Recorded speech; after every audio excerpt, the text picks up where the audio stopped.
नमस्कार, जय हिंद साथियों। भारत दुनिया का सबसे बड़ा लोकतंत्र है और आज कई राज्यों के चुनाव परिणाम आए हैं। आपने देखा तमिलनाडु में कितना बड़ा बदलाव हुआ। एक नई पार्टी टीवीके, जिसके नेता विजय को इतना भारी जन समर्थन तमिलनाडु की जनता ने दिया। लोकतंत्र में कई बार ऐसे फैसले जनता देती है, एक नई पार्टी के पक्ष में अपना समर्थन देती है। वो तमिलनाडु में देखने को मिला। बंगाल में जो कुछ हुआ, आज उसको लेकर टीवी चैनल पे जश्न मनाया जाएगा। गोदी मीडिया बड़ी बड़ी बातें करेगा, तमाम उपलब्धियां गिनाएगा मोदी जी की और अमित शाह जी की और भारतीय जनता पार्टी की नीति की, रणनीति की, बहुत सारी बातें होंगी। लेकिन क्या यह वास्तव में लोकतंत्र की जीत है? क्या यह जनता के फैसले की जीत है? क्या आज इस चुनाव परिणाम के पीछे का जो सच है वो इस देश के लोगों को भूल जाना चाहिए और सिर्फ बीजेपी का गुणगान करना चाहिए? मुझे लगता है नहीं। सारी चीजों का मूल्यांकन होना चाहिए। किस तरह से बंगाल के चुनाव को चुनाव आयोग ने प्रभावित किया, किस तरीके से एसआईआर के जरिए जनता के वोट को लूटा गया। आज पता यह चल रहा है कि 3 से 4 लाख वोटों का अंतर है बीजेपी और टीएमसी के बीच में। यह पता चल रहा है कि 2% वोटों का अंतर है टीएमसी और बीजेपी के बीच में। हो सकता है उससे भी ज्यादा हो जाए, 2-4% हो जाए अंतिम परिणाम आने तक। लेकिन क्या यह 2-4% का जो डिफरेंस है यह सही है? यह वास्तव में बीजेपी का चुनाव जीतने का आधार है? क्या सचमुच में इस अंतर के साथ बीजेपी चुनाव जीत सकती थी? नहीं। 3 से 4 लाख वोट का अंतर है, लेकिन 27 लाख वोट लोगों को डालने नहीं दिए गए। और इस काम में माननीय सर्वोच्च न्यायालय का भी फैसला आने में विलंब हुआ। और सर्वोच्च न्यायालय का फैसला तो सब लोग सुन के हैरान थे कि अगली बार वोट दे देना। अगर आज वो 27 लाख वोट, 27 लाख मतदाता अपना मतदान करने से वंचित नहीं रहे होते, तो क्या आपको बीजेपी की इतनी बड़ी जीत देखने को मिलती? नहीं मिलती। एक अलग तरह का परिणाम आज इस देश के सामने होता। और आज जो बीजेपी जश्न मनाने का काम करेगी, गोदी मीडिया जश्न मनाने का काम करेगी, ज्ञानेश कुमार जश्न मनाने का काम करेंगे, वो नहीं हो पाता। लेकिन दुर्भाग्य से एसआईआर के जरिए लाखों मतदाता, 27 लाख मतदाताओं को वोट के अधिकार से वंचित कर दिया गया। तो ये जो बंगाल की जीत है भारतीय जनता पार्टी की, दरअसल ये लूट तंत्र की जीत है, लोकतंत्र की जीत नहीं है। कितनी गंदी भाषा का प्रयोग किया गया चुनाव में, प्रधानमंत्री के द्वारा, गृह मंत्री के द्वारा, बीजेपी के नेताओं के द्वारा। चलिए, वो चुनाव का एक पक्ष है। किस तरह से वहां पे केंद्रीय सुरक्षा बलों का इस्तेमाल किया गया, लगभग 2.5 लाख सुरक्षा बलों का वहां पर इन्फोर्समेंट किया गया, डिप्लॉयमेंट किया गया।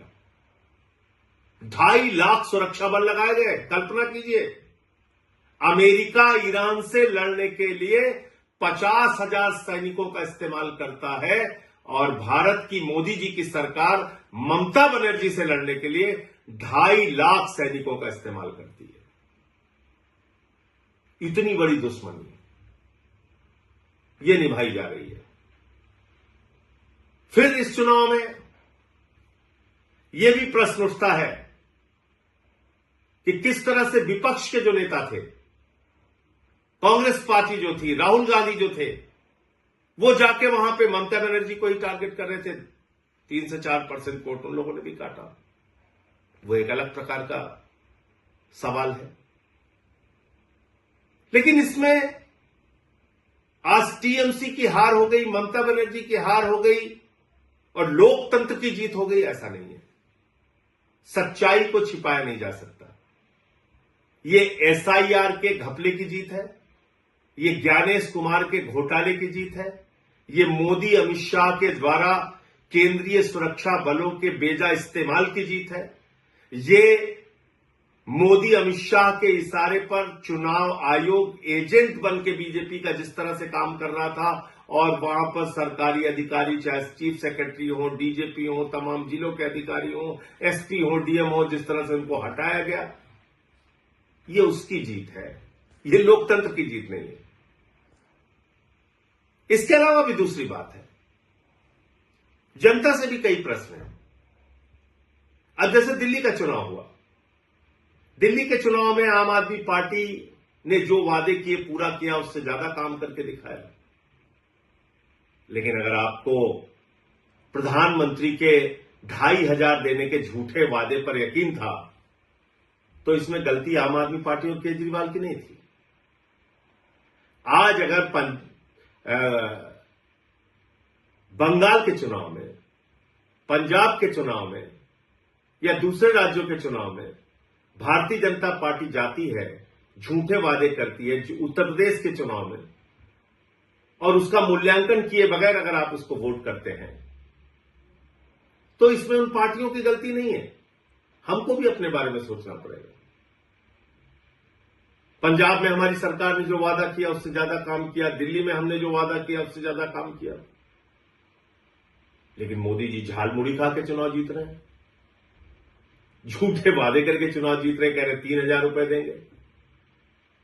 दिल्ली में महिलाओं को 2,500 नहीं दिया, बंगाल में जाके कह रहे 3,000 रुपए देंगे। उनकी नफरत की राजनीति पे अगर आपको गुस्सा नहीं आता,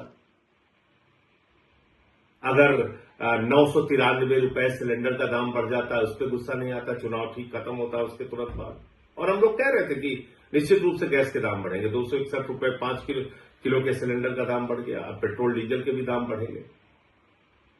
लेकिन अगर इन सब बातों से जनता को कोई फर्क नहीं पड़ता, तो भारतीय जनता पार्टी को क्यों फर्क पड़ेगा? मोदी अमित शाह को क्यों फर्क पड़ेगा?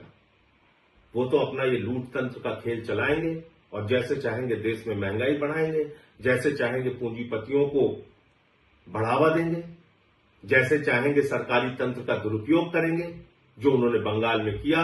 ईडी का दुरुपयोग किया, सीबीआई का दुरुपयोग किया, चुनाव आयोग का दुरुपयोग किया, हजारों करोड़ रुपए पानी की तरह बहाए, अधिकारियों की ट्रांसफर पोस्टिंग सस्पेंशन किया, 2.5 लाख वहां पे केंद्रीय सुरक्षा बल लगाए, चुनाव का माहौल बिगाड़ा, जो कुछ भी वो कर सकते थे उन्होंने किया, और बंगाल में बीजेपी आज चुनाव जीत गई। लेकिन याद रखिएगा, उड़ीसा की हालत अभी आपने देखा होगा, जीतू मुंडा की तस्वीर देखी होगी, किस तरह से वो अपने बहन के कंकाल को अपने कंधे पे लेके डबल इंजन की सरकार में बैंक जाते हैं 20,000 रुपए पाने के लिए। बंगाल में भी अभी आ गए। जो नफरत की राजनीति पूरे देश में बीजेपी कर रही है, अब उसकी शुरुआत बंगाल में भी होगी। बिहार में भी इन्होंने नीतीश कुमार जी को हटा दिया, वहां सम्राट चौधरी आ गए, वहां भी अब वही सब खेल होगा। इन सब के पीछे आपके मुद्दे कहां हैं? देश कहां खड़ा है? अगर आपको इस बात पे गुस्सा नहीं आता कि ट्रंप भारत के प्रधानमंत्री को हर दिन अपमानित करता है, भारत को अपमानित करता है, भारत को नरक कहता है, लेकिन प्रधानमंत्री कुछ नहीं बोलते, अगर आपको इस बात पे भी गुस्सा नहीं आता कि देश का एक हिस्सा मणिपुर जल रहा है और प्रधानमंत्री खामोश है, पड़ोसी राज्यों से भारत के प्रधानमंत्री के रिश्ते अच्छे नहीं हैं, महंगाई देश में चरम पर है, बेरोजगारी चरम पर है, किसानों की आमदनी दोगुना करने की बात पूरी तरीके से झूठी साबित हुई, काला धन लाने की बात झूठी साबित हुई, और अगर आपको इन सारी बातों पे गुस्सा नहीं आता और राज्य दर राज्य इस तरह से लोकतंत्र को लूट तंत्र में बदलकर चुनाव जीतने का बीजेपी का अभियान जारी रहेगा और हम और आप खामोश बैठे रहेंगे, तो याद रखिएगा, बीजेपी तो अपना रास्ता तय कर रही है, लेकिन लोकतंत्र का इतिहास जब लिखा जाएगा तो उसमें हमको भी कभी माफ नहीं किया जाएगा। जय हिंद।